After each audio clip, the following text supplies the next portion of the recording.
रात के करीब 11:47 बज रहे थे। रोहन अपनी डिलीवरी की लास्ट शिफ्ट खत्म करके घर जाने ही वाला था। तभी पिज्ज़ा शॉप का फ़ोन बज गया। रोहन ने फ़ोन उठाया। 4 लार्ज पिज़्ज़ा का ऑर्डर था। रोहन काफ़ी थका हुआ था। उसे गुस्सा भी आया और थोड़ा सोचा भी, इतनी रात को इतना बड़ा ऑर्डर। पर फिर मन में एक बात आई, बड़ा ऑर्डर मतलब बड़ी टिप। और उस टाइम रोहन को पैसों की ज़रूरत थी। तो रोहन ने सोचा, चलो एक और डिलीवरी कर ही लेता हूँ। एड्रेस था flat number 403, 8th floor, Malad east. Area पुराना था पर रास्ता रोहन को मालूम था। रोहन पिज़्ज़ा बॉक्स लेके निकल गया। रात के करीब 12:30 बज चुके थे जब रोहन उस सोसाइटी के गेट पे पहुंचा। वहाँ एक वॉचमैन बैठा था। उसने रोहन को देखा और बोला, बेटा लिफ्ट से मत जाना, सीढ़ियों से चला जा।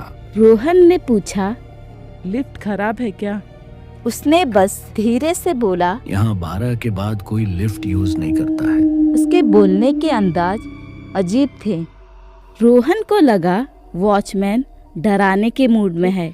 रोहन हंसा और बोला, ठीक है अंकल, और चला गया। रोहन लिफ्ट की तरफ गया और बटन दबाकर लिफ्ट के आने का इंतज़ार करने लगा।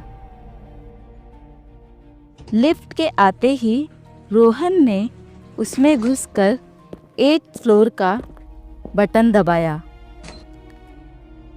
रोहन सोच ही रहा था कि बस पिज़्ज़ा देख के घर निकल जाऊंगा। पर जैसे ही लिफ्ट चली, लाइट फ्लिकर करने लगी। 1 सेकंड के लिए रोहन को लगा कि जैसे कोई उसके पीछे खड़ा है। पर जैसे ही वो पलट के देखा, वहाँ कुछ भी नहीं था।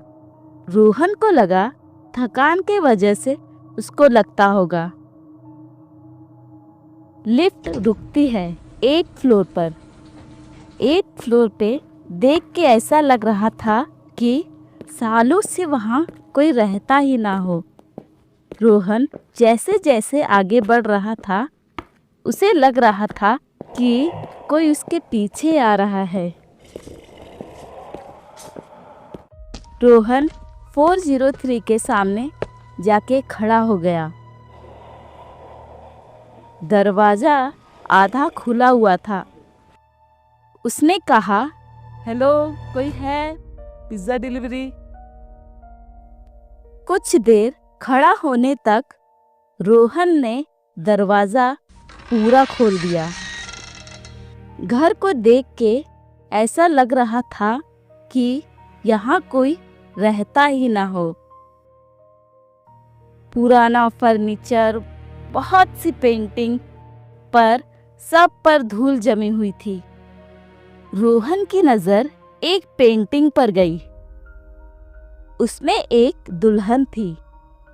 रोहन की नज़र उस पेंटिंग पर ही रुक गई। तभी उसे रोने की आवाज़ आई। रोहन चौंक गया और इधर उधर देखने लगा तो उसे हॉल के कोने में एक रूम दिखा। रोहन पिज्ज़ा बॉक्स टेबल पर रख के उस रूम की तरफ बढ़ने लगा। तभी उसके पीछे से एक काली परछाई गुजरी। रोहन तुरंत पीछे मुड़ा, पर वहाँ कोई नहीं था।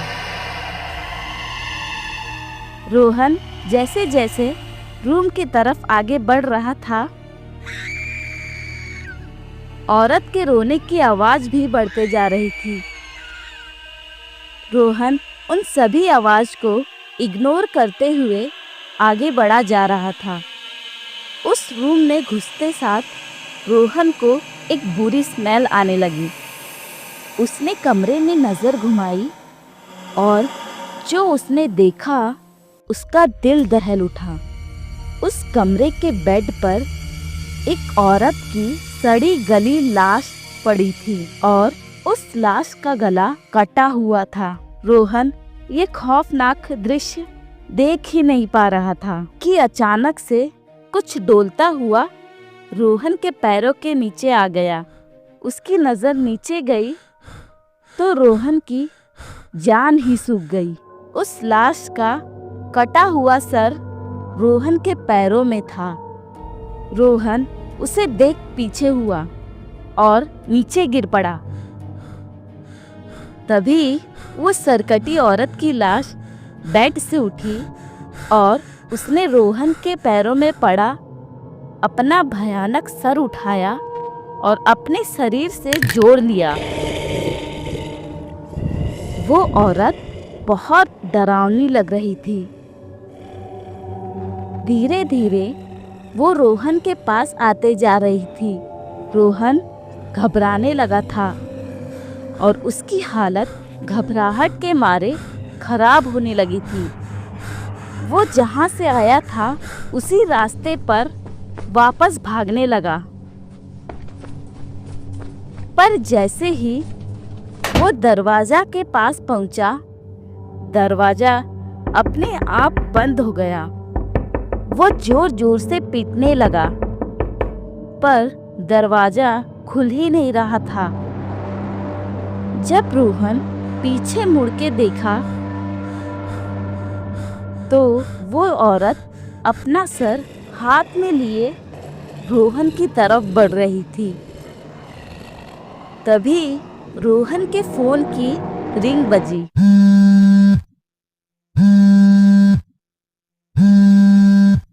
लाइट फ्लिकर करना बंद हो गई और अब वो औरत भी गायब हो गई थी। रोहन कांपते हुए हाथों से फोन उठाया। दूसरे साइड से एक औरत की आवाज आई, भैया और कितना टाइम लगेगा पिज्जा लाने में? यह सुन के रोहन के होश उड़ गए। वो वहीं जम गया। दरवाजा अपने आप खुल गया। रोहन तुरंत उस घर से निकला। जब पीछे मुड़ के देखा, रूम नंबर 403 नहीं था, वहाँ लिखा था 409। रोहन शॉक्ड में आ गया। ये कैसे हो सकता है? रोहन तो 403 में गया था। रोहन लिफ्ट के पास गया। डिस्प्ले पे लिखा था 9th फ्लोर, पर रोहन को तो 8th फ्लोर पर आना था। रोहन कुछ समझ नहीं पाया।